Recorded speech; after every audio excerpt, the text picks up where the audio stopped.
I'm Lizzy. And I'm Izzy, and we need help. Each week we stumble through a new book, method, or concept that brings us one step closer to being our best self. Yes, we make fun of ourselves. And others. But mostly just ourselves. So here's to not taking self-help quite so seriously. Welcome to We Need Help. I'm Lizzy. And I'm Izzy. And today we're talking about my sobriety journey. Yay! We're talking about sobriety. I had no idea when we got on this video what we were doing. Yeah. No, I mean, I don't know how you're standing right now. Do you want to tell our audience what you're currently doing? Yeah, I do. Well, my mom had a full hip replacement on Tuesday. And while she was in the recovery from the surgery, my stepdad's abdomen was swelling, and I made him promise me that he would go to the ER, and he did, and he had to have emergency hernia surgery. Like his colon was coming out of a hernia, which I guess could be really bad. So sounds bad. I know. So long story short, Thursday, they both came to my house to recover. And I wasn't expecting that. Like my dad was going to take care of, or Poppy, we call him. Poppy was going to take care of Nani, my mom. And everything was going to be good. And we're planning on going to France. You're leaving on the 6th. Mm-hmm. So that's happening. And it's just my parents, I mean, they're doing so well. They're like eye on the prize. They're trying to get themselves to a healthy point to be able to take care of themselves. But like, it's been a lot. Yeah. I don't know how you're doing it. Cause like a trip to Europe and you're going for 2 or 3 weeks. We're going 2 weeks. We're going to Paris for 4 days and going to the Taylor Swift concert. And then we're going to, I believe, Lyon. Or no, we're going to Versailles, Lyon, Nice, someone like over by Izzy. Mm-hmm. I don't know where that. And then we're gonna go to this one that starts with an M. I can't. Marseille, maybe Mas, something. Mm-hmm. And then we're going to take the train to Barcelona to be there for a couple of days. I think I want to meet you in Barcelona. I think if that's okay, like if I can come and have tapas with you, I would love it. I would love that. Yes. So yes, I'll tell you. Okay. So we're going to be in Barcelona, I believe, and let me confirm this. Yeah. We're going there either the 17th or the 18th. And we'll leave on the 20th. That's perfect. Yeah, because that's like when I could do it. So that's perfect. Wonderful. Yay. I'm so excited. That's wonderful. I can't wait to show Scarlett Barcelona. Yeah. And I know all the best restaurants because I've spent loads of time there. So yeah, all the best food. Perfect. Yeah. Scarlett's going to be so happy. That's all we care about. Like, really. Yeah. She's like, I want to see Izzy. When are we going to see Izzy when we're in France? Yeah. So funny She's thing. asked like 10 times. A lady that I coach who lives in Rouen, which is in France, and she does art tours in Rouen, but it's north. Because I was like, I'm like, that's what I should suggest for you guys. Because it's a cute little village, but it's north, and you guys are kind of moving south. She's going to be in Barcelona. Like that same, I was like, this is so funny. She could join us for dinner because she's fabulous. Yeah, I'd love that. I would love that. So it's so funny. So what's been going on with you? I'm good. I just celebrated 9 years of sobriety on Saturday, which is crazy to me. Like I never thought I would be like not take a substance for 9 years. Like to me, that's crazy. Like no substances, like no. Wow. No Xanax, no alcohol, nothing. Nada. No marijuana. Nothing. No, I'm not California sober. I'm Polish sober. Well, I mean, I was raised by hippies. Marijuana is not really a substance. Yeah. It's like, what? Okay. Oh, you're sober? Just do marijuana. It's fine. It's like when the Greek on my big fat Greek wedding, when they said, "Oh, you don't eat no meat." I'll make lamb. Yeah. Yeah, it's fine. Yeah, we call it in our community, we call it California sober. So That is awesome. yeah, That's just so so funny. So yeah, it was really nice. Like, it's a big deal. Like I think my sobriety birthday is a bigger deal than my regular birthday. Like I feel like that is because I was like it was like you're almost born again. Like you have a new life. So it's cool. Right. Yeah. Well, I knew you then and now. And I mean, you're you've blossomed into this human being that like is just incredible. And I don't know if it's because of sobriety or like, but I don't think it would have happened without it. Yeah, I mean, I was a shit show. Like life was kind of a train wreck. And it was like a progressive train wreck. And I Mhm. think that's like what's hard about the disease. It just progresses so slowly that you're like suddenly you realize like you're in a train wreck and like how did I get here, you know? So I think this will be helpful because I mean, we have both been lucky enough to walk. I love to walk with the broken Mm. personally. And, statistically, one of us is going to have a problem if there's 10 of us in a room. One Uh, of us is going to have. it's crazy, the statistics, because I've researched the statistics. I mean, yeah, it's more than 1 out of 10. I think it's 3 out of every 5 people will have an addiction. So, Mhm. and then like a drug or alcohol addiction. And then Okay. 7 out of 10 will have some type of addiction, but it's just not like like a bad one, right? Not a So bad one. It's not one that everybody judges. it's one that society deems acceptable, like television or Shopping. shopping. Shopping's a big one for a lot of women. And it's so interesting because I've been sober 9 years and I have a lot of women that I help and they have like this cross addiction of being shopaholics. Like they put aside the booze and they need Yeah. something to fill that hole in the soul. So shopping.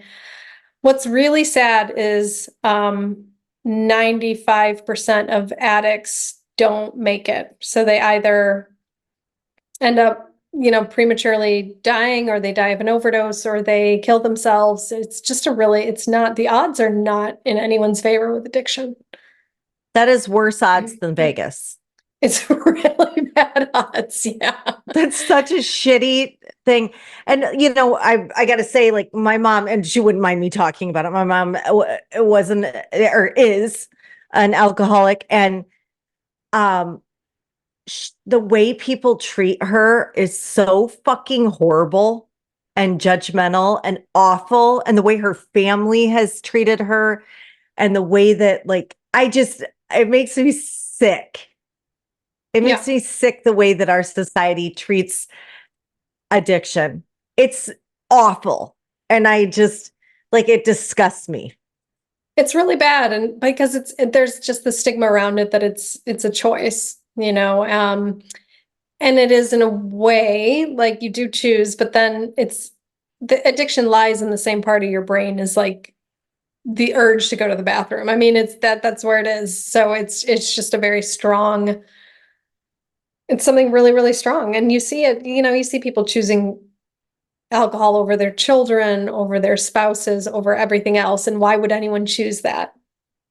Yeah. And over anything, they're like shitting their pants sometimes. So it's like, I don't really, I mean, the need to be egotistically virtue signaling is so, I guess it's as addictive as addiction because I see society virtue signaling. I see my own family members doing it with my mom.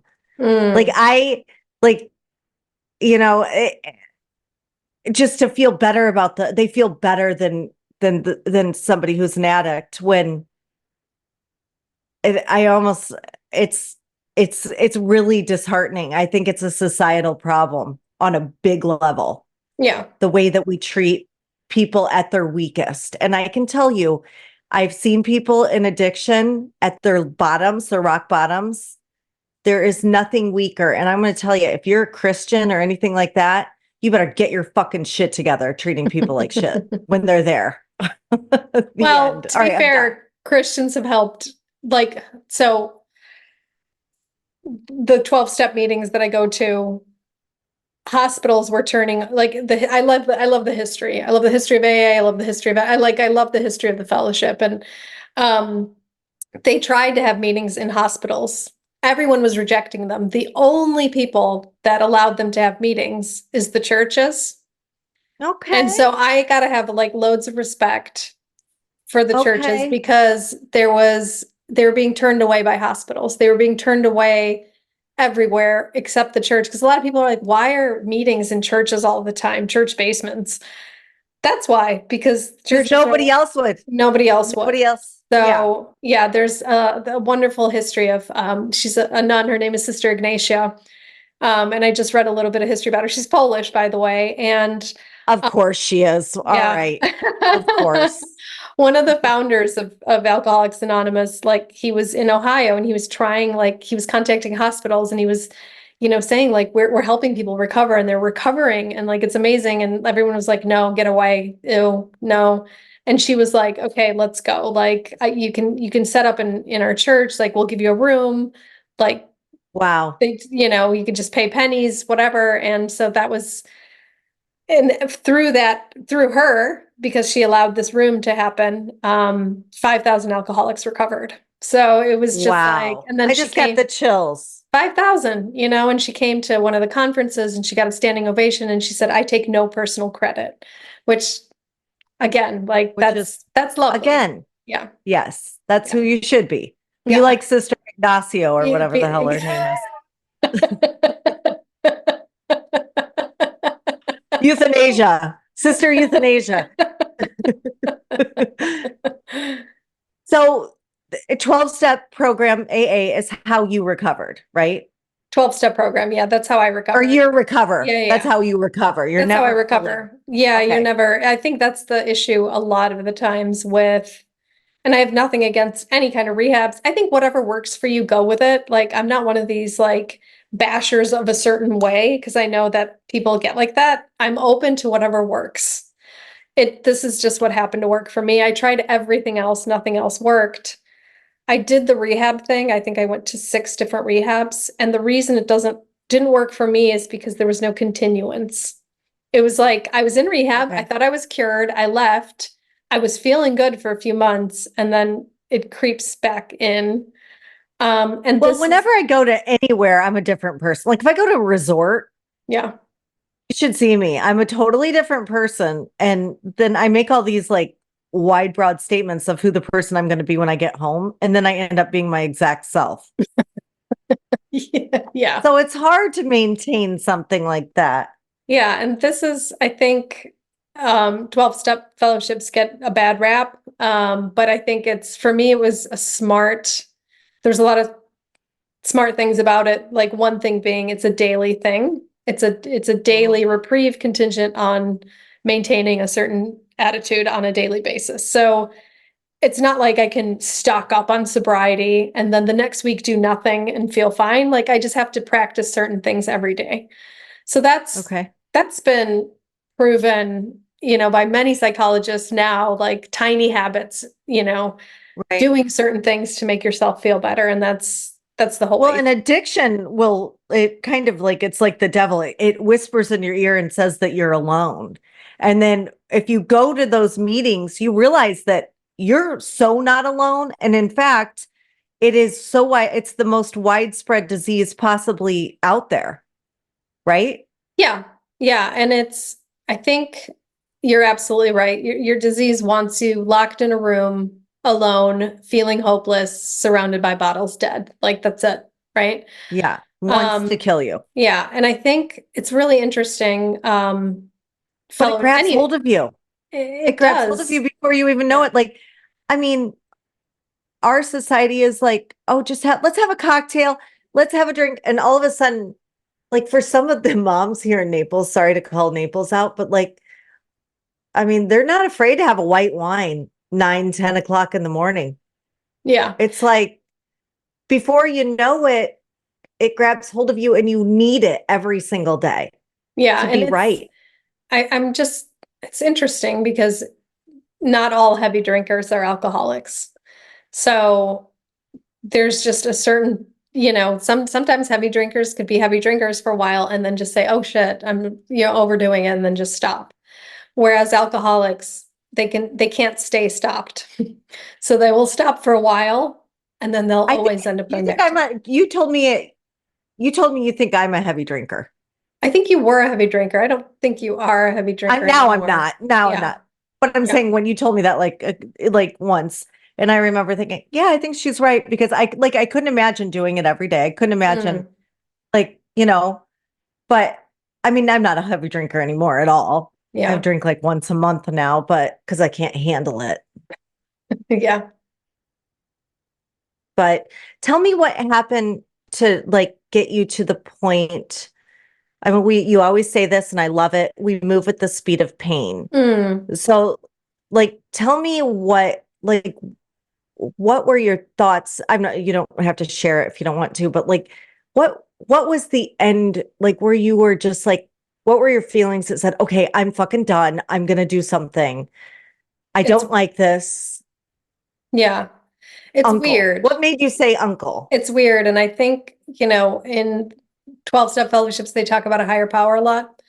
This is why I think I do believe that there's something beyond me, because it wasn't a decision I made. It was almost like the day before I asked for help, I did not even think about asking for help. I did not even think there was anything, it was just really weird. And I woke up with the strong conviction that I just did not want, like, I was never going to drink again. It was a bizarre thing. It almost like it happened to me. It wasn't like a choice that I made, that I was thinking about it a while. That I really got it. It was almost like it was thrust upon me, you know? Right. And it was just a new consciousness. And it happens, I think, differently for everybody. But that's how it happened to me. I was going to say that. Yeah. I had been suffering for a long time, and I was trying to look for ways to ease the suffering. So my suffering was, I felt really uncomfortable in my own skin. None of my relationships were working out. I was full of fear. I was full of anxiety. I could not stop drinking because it was the only thing that was easing my anxiety. So drinking was completely my solution. When I was slightly buzzed or drunk, I did not feel uncomfortable. I felt at ease. I felt a sense of ease and comfort. And when I would set that aside, the anxiety would come back, everything would come back. I'd be overwhelmed. Yeah. And what do you do with that? Like, I didn't have a solution for that. And so I was drinking more and more, and my drinking was getting more and more out of control. And by the end of my drinking, I was contemplating suicide. I was drinking in the mornings, which I had never done. Okay. I was calling in sick for work so I could stay home and drink. Like, I remember towards the end of my drink, because I got sober in April 2015. January, February, there were the Oscars. And I remember I called in sick and ordered like 4 bottles of wine, and I remember sitting in my bed with 4 bottles of wine and just drinking and watching the Oscars and thinking, this is heaven. Like, that's fucked up, like, I mean, like, if I would have been there, I would have think like us together. That sounds fun, but I could never imagine drinking alone. Oh yeah, I loved it. There was nothing better than drinking alone for me. I really didn't like drinking with people because I never knew, I probably could control myself, but maybe not. And then, I would do kind of fucked up things. And I remember, like, I couldn't see a way out. Like, every time I put aside the bottle, I felt bad. So, and I was going to therapy at that point for 3 years. And I was like, at the end, I just said, Dr. Mark, like, tell me what to do to feel better. Because I don't feel better. Like, I had tried antidepressants. I had tried all these pills.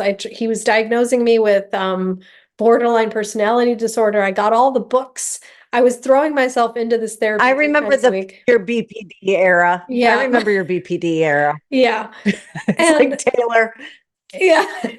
Nothing was working. And then I think I don't know if I got on my knees and, begged for some kind of grace. And I woke up, the next day I woke up and it was gone. My desire to drink was gone. It was very bizarre, but Mm. it was gone with the knowledge that I have to go do something. So I went to a meeting and right away I'm like, I just want to go get through the steps. Like, give me a sponsor. And there was no women in our group, like English Yeah. group. So I was like, just running around Poland trying to find a sponsor. And I ended up finding one and, went through the steps and my life completely changed. Like that sense of ease and comfort came Yeah. naturally, which I never knew how to achieve it sober. And the steps gave me a way to achieve ease and comfort sober. So Yeah. that's cool. I haven't found the desire for, occasionally I'll think about it because I do miss the bubbly. I loved champagne. And Oh, who sometimes doesn't? Yeah. sometimes when I'm getting ready, I miss the habit of having a glass and getting ready and putting on my makeup. And sometimes I miss sitting down on the sofa after a long day and having that glass of wine. But it's just a fleeting thought. It's nothing like an obsession or that I have to have it. So yeah. Do you know why I don't have a glass of wine on my sofa every night? Because it's a white I sofa. No, that's not why. It's Okay. because I don't want my belly to get fat. Because that's what happens with Yeah, wine. funny that you mentioned this, but one of the worst feelings I had, this was towards the end of my drinking, because you think about these little moments that are like, that kind of cause you to pause and say, what am I doing with my life? One Yeah. of them was I woke up extremely hungover one morning and I went downstairs to have breakfast. My two guy friends were waiting there. Um, and they looked up, and one of them, he just couldn't help it. He looked at me and he goes, God, Isabella, you look like shit. Because I was You're like, so swollen from drinking. And that was one of yeah. my rock bottom. Like I looked bad. Like who cares if my liver was about to fall out or whatever? He touched the Yeah. vanity.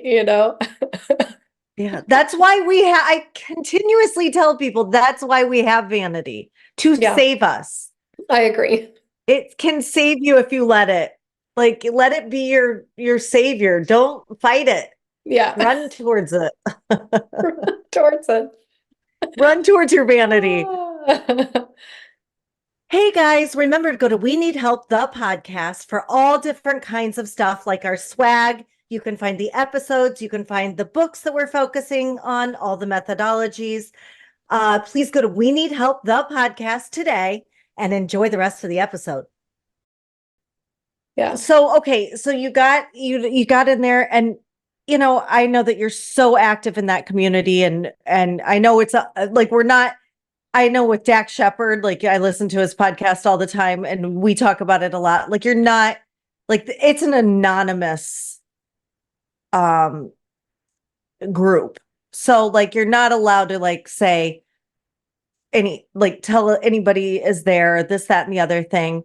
But like let's just say I'm starting to hit my rock bottom. I think you hit a couple rocks on the way down, but you Mm, start to feel like it's something's got to change. I'm losing my relationships.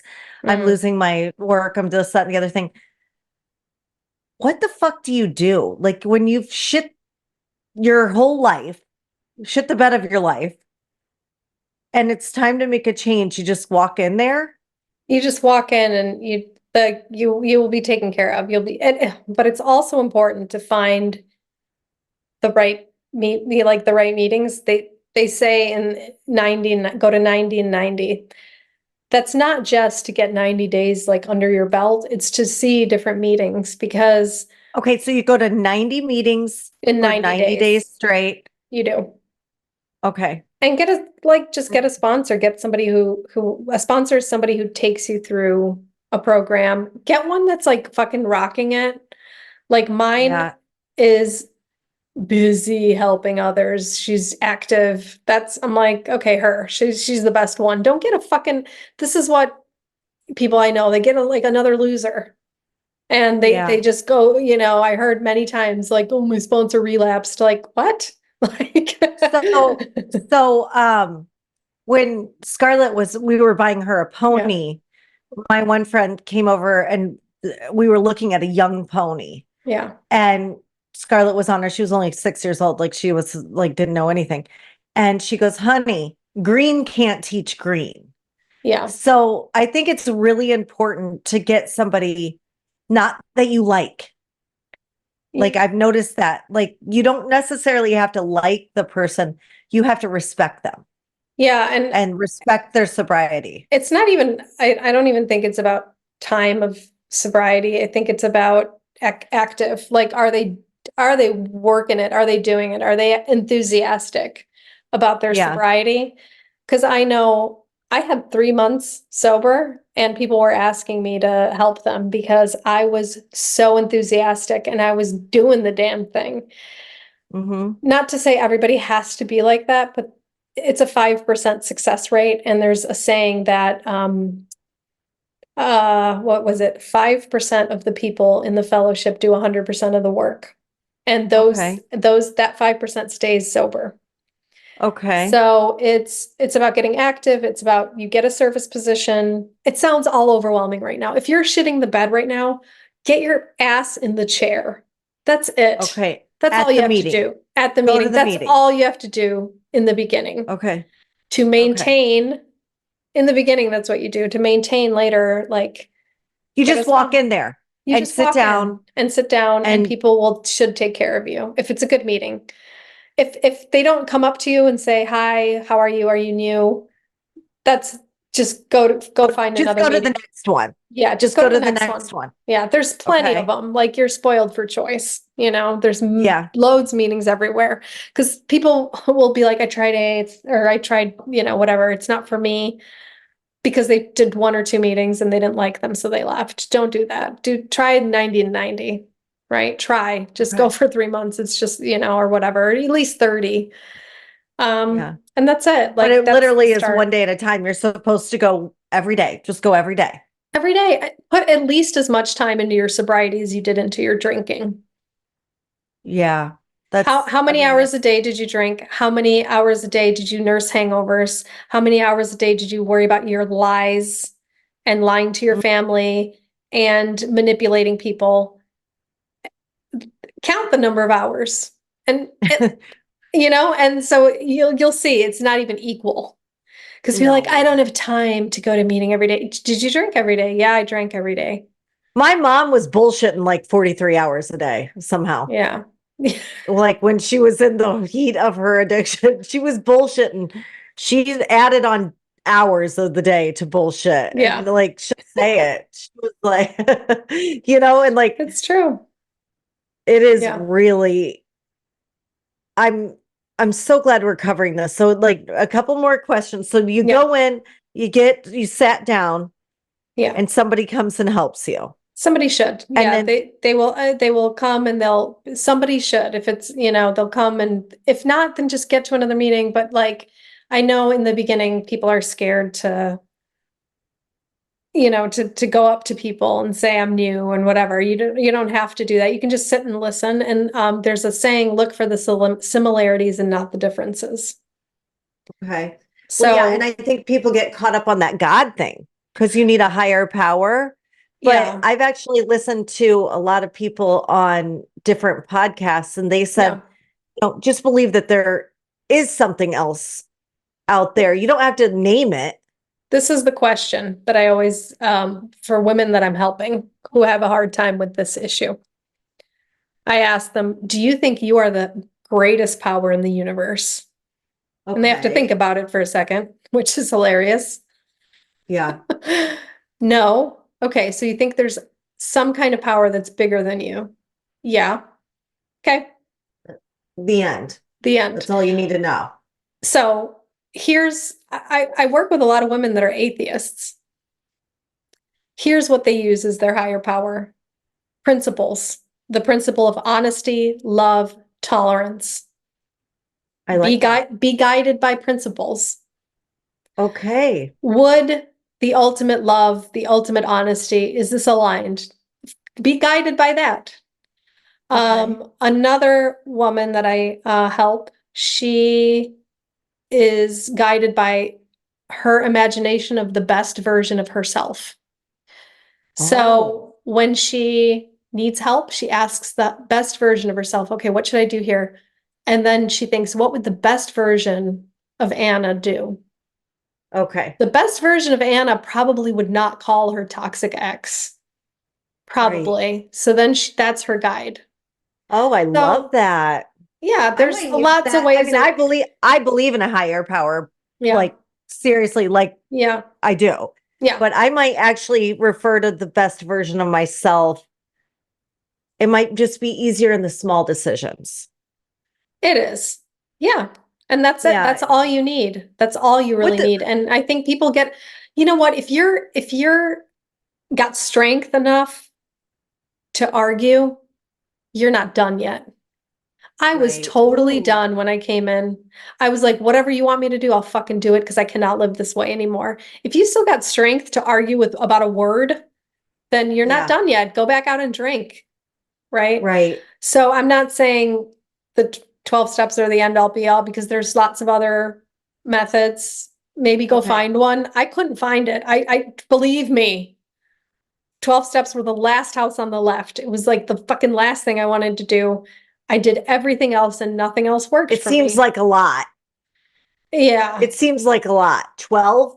That's a dozen. Yeah, That's a but lot of it's steps. over, time and it's, But it's not.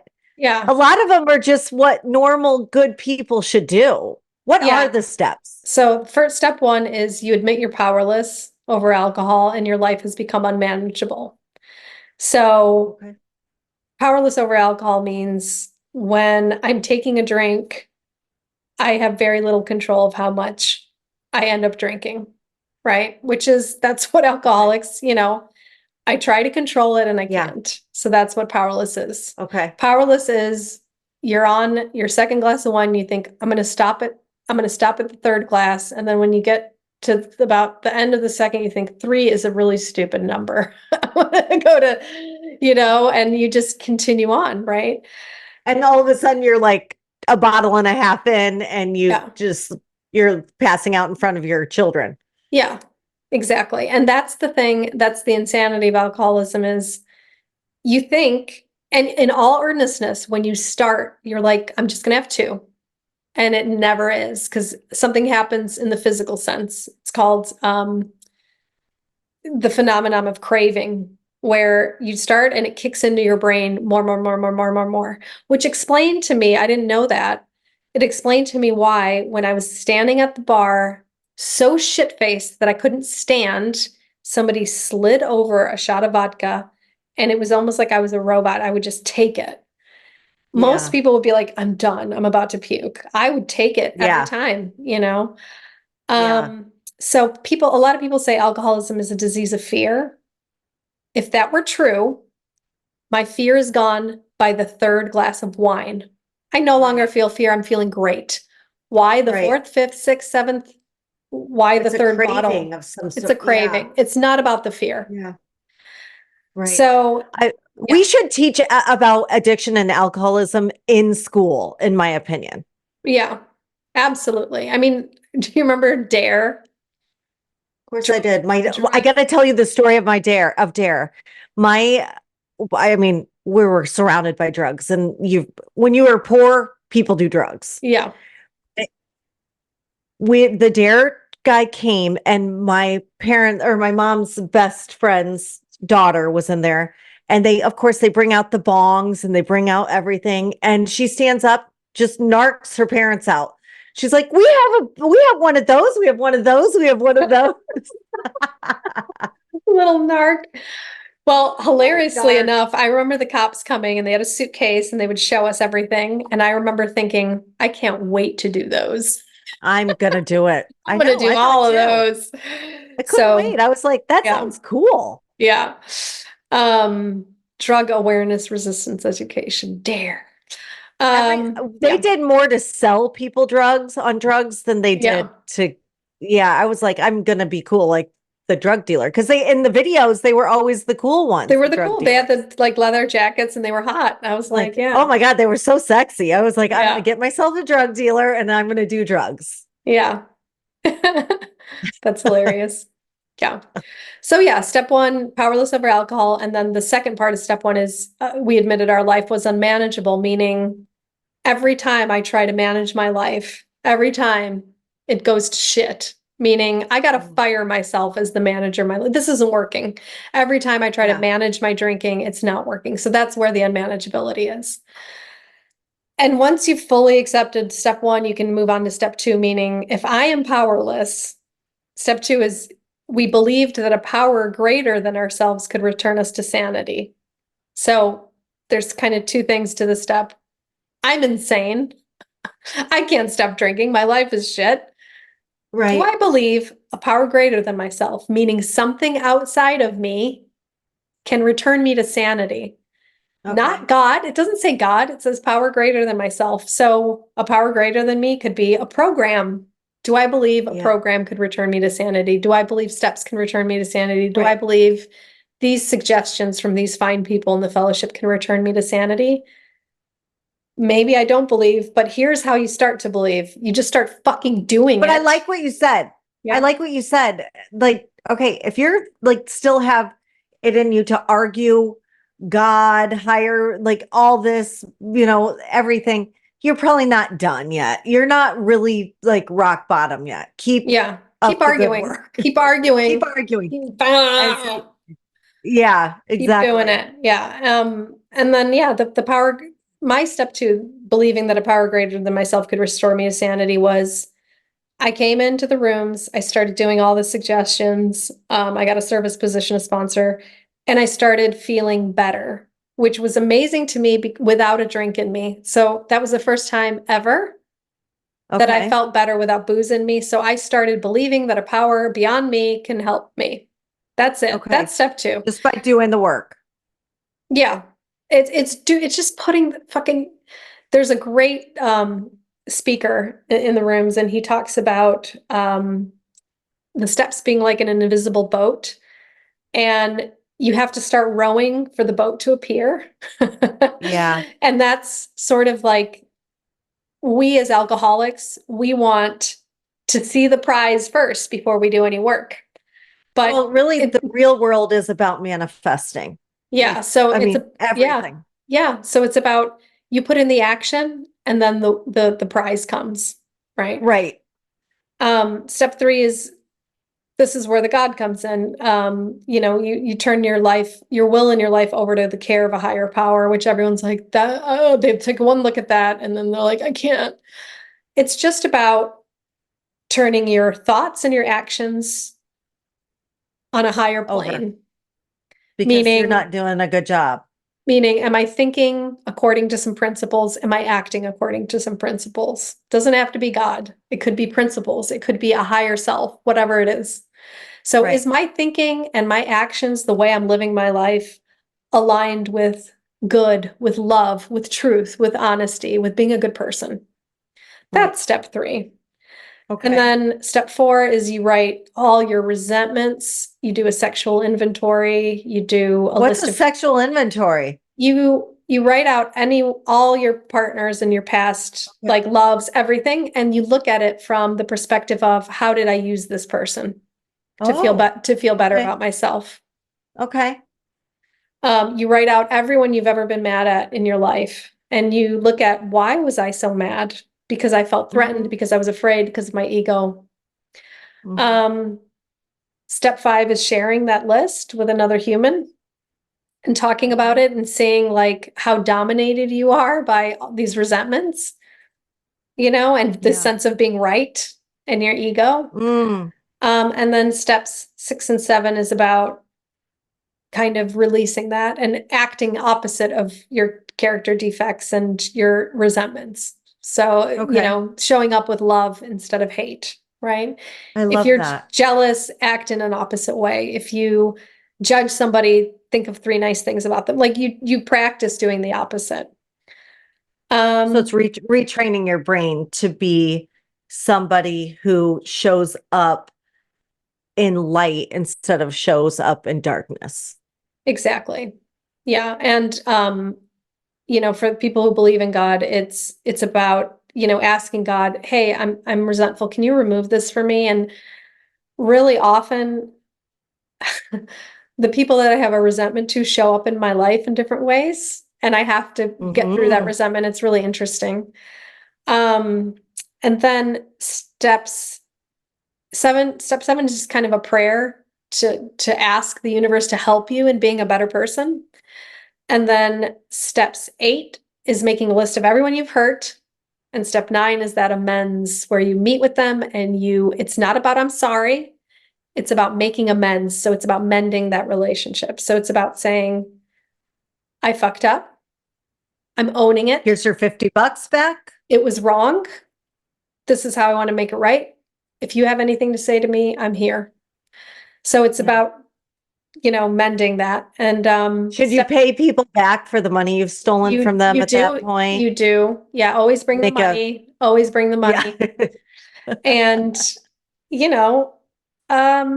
steps 10 is like it's a daily inventory. So it's a spot check. Anytime I'm mad, I have to pause and think, okay, what's going on here? So it's almost like you're just spot checking yourself. And step 11 is meditation and prayer. So it's connecting with your version of your higher power. So whether that's principles or your higher self or God or whatever. Yeah. And then step 12 is being of service and helping others and practicing principles in all your affairs. So being a principled person. Yeah. I love it. I love it. I love all those steps for anything. Yeah. They're not easy, but I'm grateful that I'm an alcoholic because it forced me to do those steps. Most people don't have to do them, so they don't. But I'm so grateful that I got to do it, like this house cleaning. I wrote down every single person I had a resentment against. The best people I know that I've learned over the years are people who admit that they did something or admit they have a problem of some sort. They figure out what their part was in it. They apologize and try to make it right. And they're helpful. Yeah. I mean, and they realize that they're a part of a bigger, like we're all one, we're all connected, we're all this. So the best people I know, I mean, not just alcoholics, not just, but people who are accountable for their everyday actions. I mean, you can't go wrong with that. Yeah. Yeah. You've said to me a million times that she needs to do the 12 steps, even if she's not a drinker. I wish, it's so funny because it's so like I have friends who are like loads of friends who are normal, and I'm like, God, it would just help them so much if they just did a little 4-step inventory, or like did a little, it's like I'm grateful that I have like a design for living because that's what it is. Like if I'm angry, I have a tool for that. Like that's great. Well, it just hit me like I've been developing like a little bit of resentment for like some of my other members of my family because they're not helping me with like my parents and stuff like that. Do you want me to? I can send you. I have a worksheet you can fill out for resentment if you want me to send it to you. Yeah, sure. I would love to, but I'm like, okay, like I don't want to carry that. That's not for me. Yeah. I don't want to. That really hasn't. It's none of my business. Yeah. Like, I don't want to harbor that. That's not who I want to be. It's just, it sets too heavy on my heart. Yeah. So yeah, sure. Why not? Yeah. I would love that. A worksheet. I get a worksheet. I love a worksheet. Who doesn't love a worksheet? So what else would you tell somebody who, is struggling in this dark space what would you say to them? I would say you're just not alone. Like if anyone out there needs help, like I can help you. But what I have to say, it just won't happen by thinking about it. Like take an action. Like even if you don't believe in the action, even if you don't want to, even if you're afraid, like get your butt in a seat. I see what helps me on a daily basis is okay, taking actions that I don't feel like taking. Yeah. because I know they'll help me. So another whole aspect of a 12-step program is connecting with other humans, which is Right. good for our brain chemistry. And people don't realize that because alcohol is a disease of loneliness. It's a disease of isolation. When I mean, we're in our disease, everybody, yeah, yes, everybody I've ever known that struggles in this, even if they're surrounded with people, are fundamentally alone. yeah. And I think that linking arms with people is really important when you're in the dark. Addiction puts us like a wall between you and other people and yourself. So you're really alone. So it's just to connect and like just it doesn't have to be overwhelming. It's just like that one day at a time. I know it's a cliche, but it's a Yeah. good one. Just see like what can you do today for your sobriety and just show up Yeah. for And today for your sobriety. it also seems like you should probably hear that, like, you're not thinking correctly because you're on drugs or on alcohol. Like, so Yeah. remember that those thoughts aren't real. Yeah, that's another thing. Like I remember being very suicidal towards the end because I was all my serotonin was depleted from Yeah. alcohol abuse. So I felt completely hopeless and like it was not going to get better, but it does get better.